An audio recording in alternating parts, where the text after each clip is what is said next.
بسم اللہ الرحمن الرحیم۔ شروع اللہ کے نام سے جو بڑا مہربان نہایت رحم والا ہے۔ ناظرین، آج ہم اپنی اس ویڈیو میں آپ کو ایک ایسے پرندے کے بارے میں بتائیں گے جس کو اکثر لوگ گھروں میں پالتے ہیں، اور گھروں کے علاوہ یہ پرندہ اکثر مزاروں پر بھی موجود ہوتا ہے۔ جی ہاں، ہم بات کر رہے ہیں کبوتر کی۔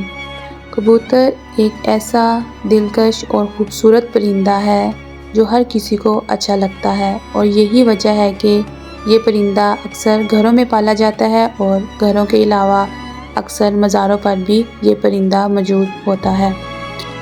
کہتے ہیں کہ کبوتر وہ جانور ہے جس کے لیے حضرت نوح علیہ السلام نے امن و سلامتی کی دعا فرمائی تھی، اور یہی وجہ ہے کہ کبوتر انسانی آبادی سے مانوس ہے، اور کوے کو خوف کی بد دعا دی جاتی ہے، اور یہی وجہ ہے کہ کوا انسانی آبادی سے ہرساں رہتا ہے۔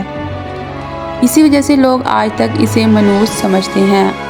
ناظرین، آج ہم اپنی اس ویڈیو میں آپ کو بتانے جا رہے ہیں کہ گھر میں کبوتر پالنا کیسا ہے، اور یہ کہ کبوتر کب بد دعا دیتا ہے۔ کبوتر پالنے کے بارے میں بات کرنے سے پہلے آپ کے لیے کبوتر کی ایک چھوٹی سی کہانی پیش کرتی ہوں۔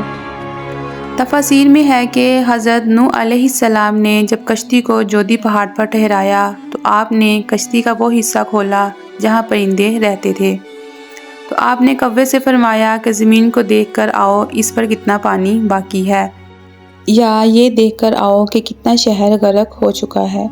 کوا جب یہ دیکھنے کے لیے ادھر ادھر اڑا تو اس کی نظر ایک مردار جانور پر پڑی، اور وہ اس کو کھانے میں مست ہو گیا اور واپس آنا بھول گیا۔ حضرت نوح علیہ السلام کافی دیر تک کوے کا انتظار کرتے رہے، لیکن کوا واپس نہیں آیا۔ پھر حضرت نوح علیہ السلام نے سوچا کہ اب میں کبوتر کو بھیجتا ہوں۔ چنانچہ حضرت نوح علیہ السلام کو سخت زمین اور خشک زمین کی ضرورت تھی۔ کوے کے واپس نہ آنے پر حضرت نوح علیہ السلام نے کبوتر کو یہ دیکھنے کے لیے بھیج دیا۔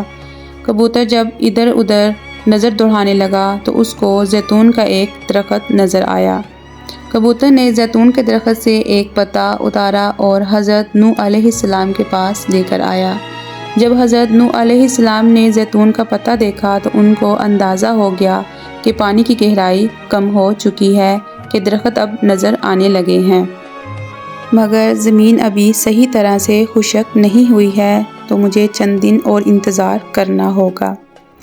حضرت نوح علیہ السلام نے چند دن انتظار کرنے کے بعد پھر اسی کبوتر کو یہ دیکھنے کے لیے بھیجا کہ پانی جذب ہو گیا ہے یا ابھی باقی ہے۔ کبوتر جب دیکھنے کے لیے زمین کی طرف گیا تو زمین کی کیچڑ میں کبوتر کے پاؤں دب گئے۔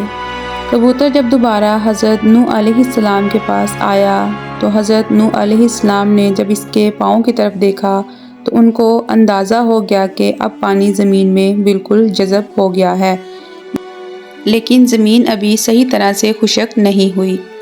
حضرت نوح علیہ السلام کو کبوتر کی اس کارروائی پر بہت خوشی ہوئی، اور خوشی میں انہوں نے ان کے گلے میں ایک سبز توق پہنا دیا۔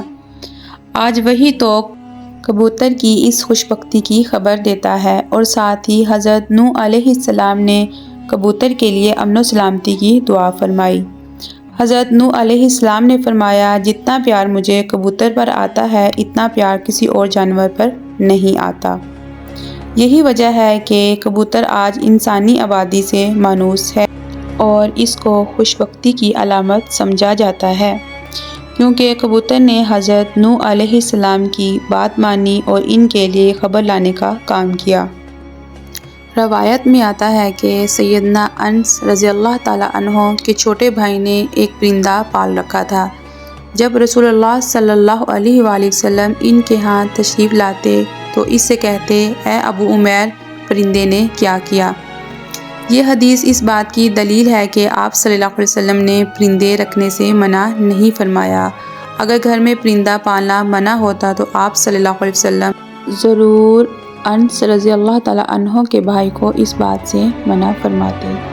اسی روایت کی بنیاد پر یہ کہا جاتا ہے کہ گھروں میں پرندوں کا پالنا جائز ہے، لیکن ان کو پالنے کے لیے یہ ضروری ہے کہ ان کی ہر ضرورت کو پورا کیا جائے تاکہ پرندوں کو کسی قسم کی کوئی تکلیف نہ پہنچے۔ چنانچہ کبوتر بھی ایک پرندہ ہی ہے، اس لیے کبوتر کا گھر میں پالنا درست ہے۔ یاد رہے کہ پرندوں کو ستانے کے بارے میں ممانعت ہے، جیسا کہ ابو داؤد میں حضرت عبداللہ بن مسعود رضی اللہ تعالیٰ عنہ کی روایت کردہ ایک حدیث ہے کہ ایک کبوتر نبی پاک صلی اللہ علیہ وسلم کے سر مبارک پر منڈلا رہا تھا اور اپنی زبان میں شکایت کر رہا تھا کہ کسی نے اس کے گھونسلے سے انڈے اٹھا لیے ہیں۔ نبی کریم صلی اللہ علیہ وسلم نے صحابہ میں اعلان کیا تو ایک صحابی نے انڈے اٹھانا قبول کیا تو انہیں حکم دیا گیا کہ وہ گھونسلے میں انڈے واپس رکھ دیں۔ تو اس روایت سے معلوم ہوا کہ پرندوں کو ستانا جائز نہیں ہے، اور پرندوں کو ستانے سے اسی لیے روکا گیا ہے کہ پرندوں کی بد دعا لگنے کا خدشہ ہے، اور چونکہ کبوتر بھی ان پرندوں میں شامل ہے جو انبیاء اکرام کا پسندیدہ رہا ہے، اس لیے اگر کبوتر کو ستایا جائے گا تو کبوتر بھی بد دعا دے سکتا ہے، لہٰذا کبوتر کو ستانے سے اجتناب کریں۔ اسلامی تعلیمات اس بارے میں کیا کہتی ہیں؟ احادیث میں ہے کہ گھریلو کبوتر خدا کو بہت یاد کرتے ہیں، اہل بیت کو دوست رکھتے ہیں اور صاحب خانہ کو دعا دیتے ہیں کہ اللہ تمہارے رزق میں برکت دے۔ کسی شخص نے رسول اللہ صلی اللہ علیہ وسلم سے تنہائی کی شکایت کی تو آپ صلی اللہ علیہ وسلم نے فرمایا کہ ایک جوڑا کبوتر کا پال لو۔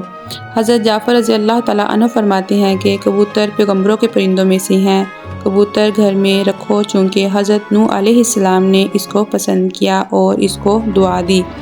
کسی پرندے پر اتنا پیار ان کو نہیں آیا جتنا اس کبوتر پر آیا ہے۔